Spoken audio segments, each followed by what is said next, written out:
Chers amis, bonjour. J'espère que vous vous portez bien. Bienvenue à cette nouvelle édition. J'aimerais aborder avec vous ce matin un sujet, bien entendu, qui concerne encore l'éducation de nos enfants. Comment devons-nous éduquer nos enfants aujourd'hui? Quels sont les grands axes sur lesquels nous devons nous appuyer afin de faire de nos petits de bonnes personnes? J'aimerais ainsi vous apporter quelques pistes pour, si jamais ça pourrait vous aider. Mais avant de me lancer dans ce sujet, j'aimerais vous raconter une petite histoire qui m'a été rapportée. Il s'agit de l'histoire d'une jeune fille dont la famille était pas très nantie et qui avait donc besoin d'aide, qui se sont tournés auprès d'un frère au papa qui se sentait mieux, qui avait tout ce dont il avait besoin pour que sa fille puisse acquérir quand même une bonne éducation. Alors il l'a rencontré et ils se sont convenus de ce que la fille devait habiter chez lui. On va dire l'oncle, même si chez nous, on appelle ça plutôt le père. Alors, elle va chez son nouveau père et puis arrivée là-bas, elle va chez son père, elle habite là-bas. Et c'est où elle découvre que les enfants dans la maison se livrent à des actes tout à fait hors normes. Les enfants, en réalité, avaient entre eux des rapports sexuels. Pourtant, des enfants issus d'un même père et d'une même mère. Mes chers amis, c'est des réalités que nous vivons dans nos maisons la plupart du temps, mais qui passent sous couverture et dont on ne se rend compte que souvent trop tard, souvent même lorsque c'est possible. Souvent, il arrive que des enfants traversent avec ça et que personne ne s'en rende compte, jamais. Ils gardent le secret pour eux. Avant d'arriver à un constat, j'aimerais continuer un peu l'histoire. Un peu plus loin, la fille, justement, fait face à une sorte de brutalité de la part de ses cousins qui lui imposent justement ce régime-là à passer à l'acte avec eux aussi. Chose qu'ils réussissent à faire et pour laquelle justement cette femme aujourd'hui se sent tellement sale et salie.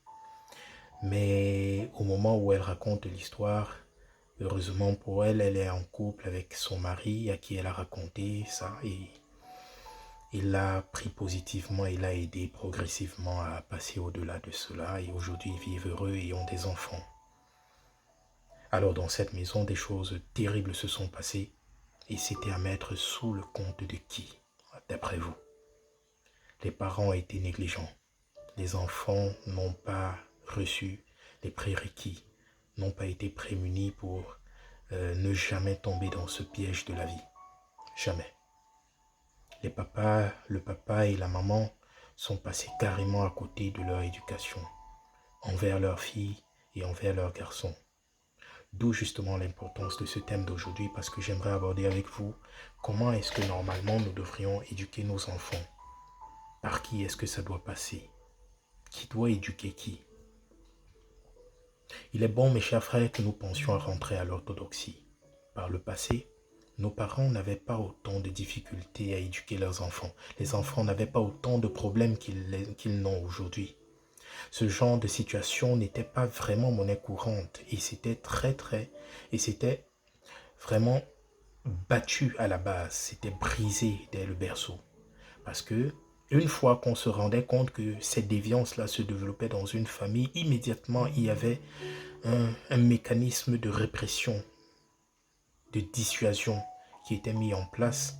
Et généralement, on passait par là, on passait par la grande cour où tout le monde se rassemblait et où on faisait venir ceux qui s'étaient livrés à ce genre d'acte-là afin que la coutume puisse les purifier de nouveau.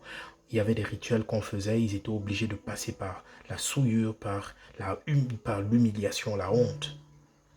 Et ce n'est qu'au travers de tout ça que les enfants pouvaient rentrer encore dans un certain mode de vie qui était sain, qui leur permettait d'aller de l'avant. Mais sinon, ils étaient déjà gâtés, comme on dit chez nous.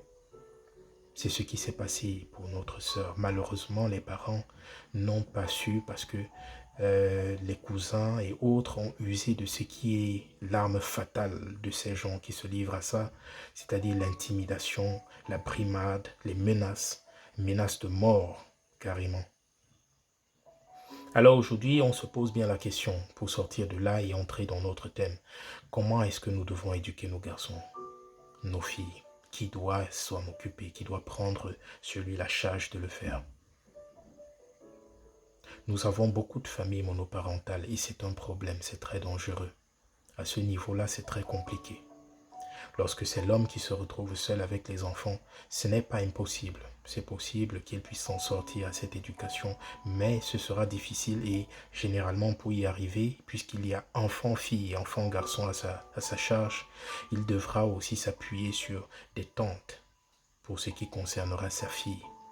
Et lui, il devra se mettre vraiment à cœur de s'occuper de son fils parce qu'il y a tellement de choses à faire pour un père à l'endroit de son fils afin de le prémunir pour toutes ces choses-là, toutes ces difficultés qu'il rencontrera. L'éducation du garçon appartient au père lorsque c'est possible. Ce n'est que lorsque ce serait impossible. Mais généralement, ce que moi je recommanderais pour nos sœurs, c'est lorsque vous avez la possibilité d'avoir un père qui s'en soucierait, qui souhaiterait le faire, laissez-lui la latitude de le faire tout simplement parce que pour vous, l'éducation d'un garçon serait trop difficile. Généralement, on ne s'en sort pas. Il y a plusieurs femmes très fortes, très braves, qui pensent justement après s'être séparées du père des enfants, pouvoir y arriver. Mais pour un début, vous pouvez avoir l'impression d'y arriver. Mais après, à un certain moment, vous vous rendrez compte que le simple fait qu'il ait un certain âge, parce que le garçon, lui, il grandit, et puis à l'âge de la puberté, ça devient toute une boule. C'est une boule de feu, pratiquement inarrêtable, si jamais il n'y a pas en face de lui quelqu'un pour le ramener un peu à sa juste valeur. Et c'est pourquoi les mamans ont trop de peine, trop de difficultés à éduquer les garçons d'un certain âge parce que déjà dès la puberté, il est pratiquement inarrêtable s'il n'a pas en face quelqu'un de contrepoids, de même gabarit, de même force, de même stratégie. Le papa doit s'occuper de l'éducation de son fils. La maman doit s'occuper de l'éducation de sa fille. Ainsi, ce serait mieux. Pourquoi est-ce qu'on doit s'occuper de l'éducation du garçon, nous les pères? Parce que dès la naissance, déjà dès le bas âge, les enfants, par exemple, pour rester dans le sujet de la perversité qui nous a interpellés tout à l'heure, les enfants commencent déjà à développer une sorte d'érection. L'érection est très très récurrente chez les garçons, chez les enfants de bas âge garçons. Et à partir de 12 ans, ça devient très très très crucial. C'est là où il commence à voir le monde d'une autre façon. Et s'il n'a pas le père pour commencer à lui dire, oui, justement, c'est normal, ne t'inquiète pas, moi je suis passé par là, voilà comment est-ce que, voici ce que cela veut dire. Désormais, sache que tu dois pouvoir te comporter comme ci, comme ça. Dans sa période justement où l'enfant est supposé être un esclave, c'est-à-dire à partir de la naissance jusqu'à l'âge de 10 ans, alors le papa veille à ce que l'enfant sache déjà faire la distinction entre l'homme et la femme, sa sœur et lui, les sexes des enfants. Il est important de montrer à ses enfants à quoi est-ce que justement ils doivent s'attendre demain. Surtout à partir de l'âge de 10 ans jusqu'à l'âge de 20 ans. Et jusqu'à l'âge par exemple de 15 ans, l'enfant, garçon doit déjà savoir ce qui lui arrive. Le papa doit l'amener à partir d'un certain âge encore plus avancé à découvrir sa sexualité. Doit l'éduquer sexuellement. Auparavant, ça se passait de telle sorte que lorsque le papa était incapable de le faire, il envoyait son fils dans la belle famille, chez un oncle. Et l'oncle, justement, se chargeait d'amener l'enfant rencontrer une initiatrice à la sexualité. Et elle avait la lourde responsabilité de le faire devenir un homme. Et c'était l'avant-dernière étape. Et il lui était dit au sortir de là que désormais tu es un homme. Sache que la prochaine étape, c'est que tu dois penser déjà au mariage. Tu dois savoir que désormais tu es prêt pour le mariage. Parce que tu n'as pas découvert la sexualité pour courir après toutes les filles du quartier. Le papa doit à un certain âge amener l'enfant à savoir qui sont les membres de la famille. Qui est qui? Quelle est ma cousine? Qui est ma sœur? Quels sont ainsi, il prémunit son fils à ne pas poser des actes à l'endroit ou à l'encontre des membres de la famille. Il doit pouvoir faire le distinguo entre qui est membre de la famille et qui ne l'est pas. Pas seulement parce qu'il ne doit pas y toucher, mais aussi parce que demain, lorsqu'il aurait l'âge pour le mariage, il faudrait qu'il sache faire le choix de sa compagne. C'est comme ça qu'on retrouve plein de jeunes hommes qui s'en vont avec leur cousine ou avec un membre de la famille sans s'en rendre compte. Et peut-être à un moment, quand c'est découvert, ils sont déjà trop loin. On a déjà posé des actes. On est déjà passé à l'acte et souvent même il y a déjà un enfant au milieu. C'est triste. Mais c'est justement l'expression de ce manque-là. Nous avons baissé d'attention et il est important que nous rentrions encore dans cela. Pourquoi est-ce que ce ne serait pas facile ici en Europe? Tout simplement parce que nous avons l'impression que la vie est différente. Nous devons éduquer nos enfants de manière différente. Oh non, pourtant justement c'est là le risque. Ici, ils s'émancipent trop rapidement. L'âge de 15 ans au Cameroun, ici, ce qu'un enfant de 15 ans ici est capable de faire, un enfant de 18 ans chez nous est en train de commencer à le faire. Ça veut dire qu'ils sont très précoces et c'est donc pourquoi nous devons avoir encore plus d'attention, nous devons plus prêter attention à ce qui les concerne. En ce qui concerne les filles, la maman devra commencer à apprendre à la fille qu'il y a un certain âge où elle ne doit plus entrer dans la chambre de ses frères. Pourquoi? Mais c'est très simple. Les garçons à un certain âge commencent à développer certaines attitudes. Pire si le papa n'est pas présent. Mais même lorsqu'il est présent et lorsque les parents veillent, des garçons se retrouvent, peut-être il a vu à la télé comment ça se passe ou bien il a découvert ça par le truchement d'un ami et ainsi de suite. Vous allez le retrouver en train de faire des attouchements. Lorsque la fille entre par surprise dans la chambre sans avoir prévenu, il est possible qu'elle voie des choses qu'elle ne devrait pas voir. Et venant de la part de son frère, ça peut être traumatisant. Nous devons tous penser à ce genre de détails. Souvent, nous les négligeons, pourtant c'est la base de toute chose, la base de la sexualité de nos enfants. Pour éviter d'avoir des pervers, nous devons parler avec nos enfants. Nous devons leur expliquer ce qu'est la vie sexuelle. Nous ne devons pas avoir peur de leur en parler.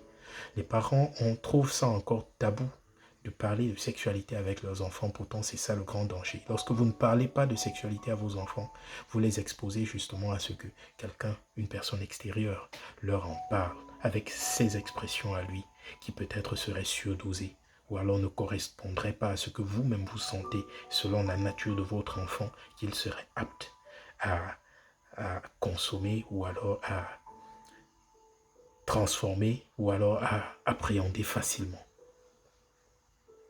Faisons donc attention. Les enfants à un certain âge doivent savoir qu'ils ne doivent pas sortir. Ils doivent être interdits à la maison. Il doit y avoir des interdits. Les enfants doivent savoir quelle est la limite, même pour les heures de sortie. Vous ne pouvez pas laisser votre enfant au-delà de 19 heures, sans motif, sans réelle explication, sans le laisser aller, laisser varquer à n'importe quoi, sans avoir la rassurance que ce soit important, sans qu'on vous dise, sans que vous ne soyez rassuré que c'est pour la chose qu'il dit justement. Il doit avoir un couvre-feu à la maison. Les enfants éduqués de cette façon-là sont justement limités, sont alors, ou encore, ne sont pas trop exposés à certaines dérives ou alors à certains dangers qui concourent à cet âge-là à l'extérieur de la maison. Prenons la peine justement de bien faire, prenons la peine d'être présents pour nos enfants.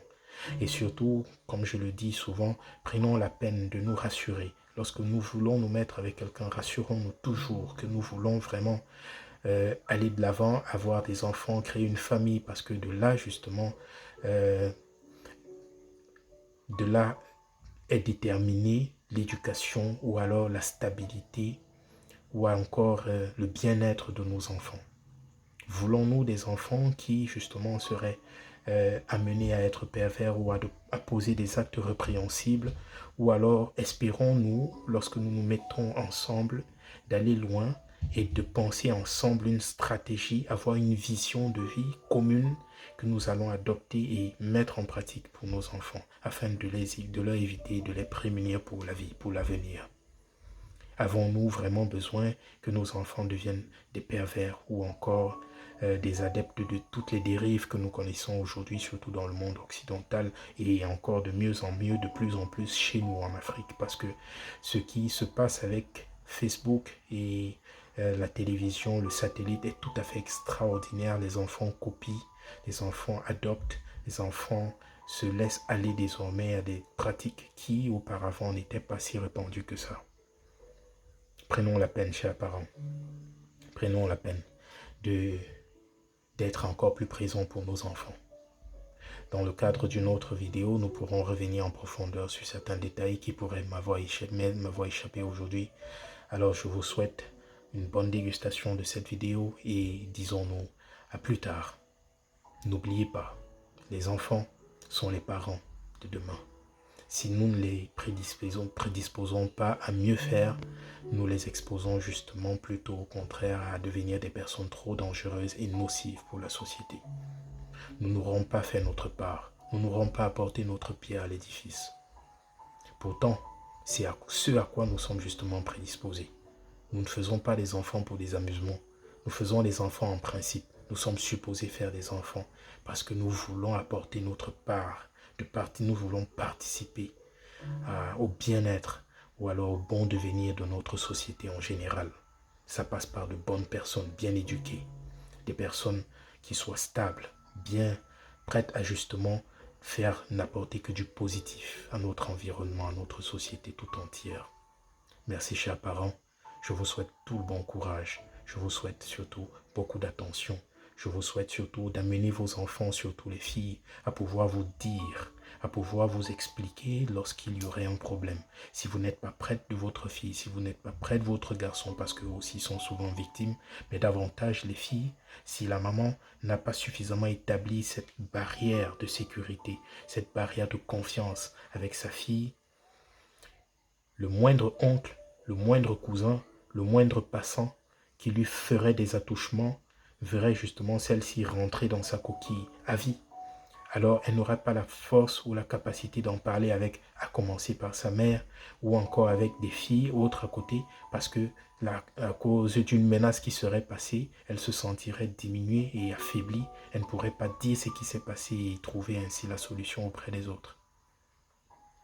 Amenez vos enfants à vous parler, amenez vos filles à vous dire ce qui s'est passé, à vous raconter. Ça passe justement par la culture. Il faut cultiver cette marque de confiance-là qui a toujours existé entre nos mères et nos sœurs. Il faut aller encore à la conquête de cette confiance-là entre nos mamans d'aujourd'hui et leurs filles. Ainsi seulement, nous pourrons éviter des attouchements. Il faudrait pouvoir dire à nos filles d'aujourd'hui qu'un papa, même si vous ne voulez pas parler parce qu'il y a des cas où même le père à la maison se livre à ce genre d'acte contre sa propre fille. Commencez par le dire, si jamais un papa te fait ceci, si jamais un papa ou un tonton, pour commencer à la prédisposer à s'exprimer, même lorsque ce serait un membre de la famille encore plus proche, qu'elle puisse avoir ce courage-là d'aller vers toi, qui l'a bien éduqué, de dire maman, il s'est passé telle chose aujourd'hui. Et les enfants ne mentent pas. Dernier conseil, évitez de faire mentir vos enfants.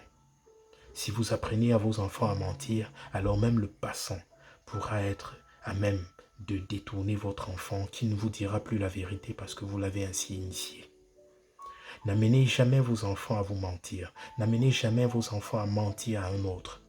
À chaque fois qu'un enfant dit la vérité, encouragez-le à toujours dire la vérité parce qu'ainsi seulement, à chaque fois qu'il y aura un problème, il aura la force et le courage, et ayant été habitué à ça, à venir dire la vérité.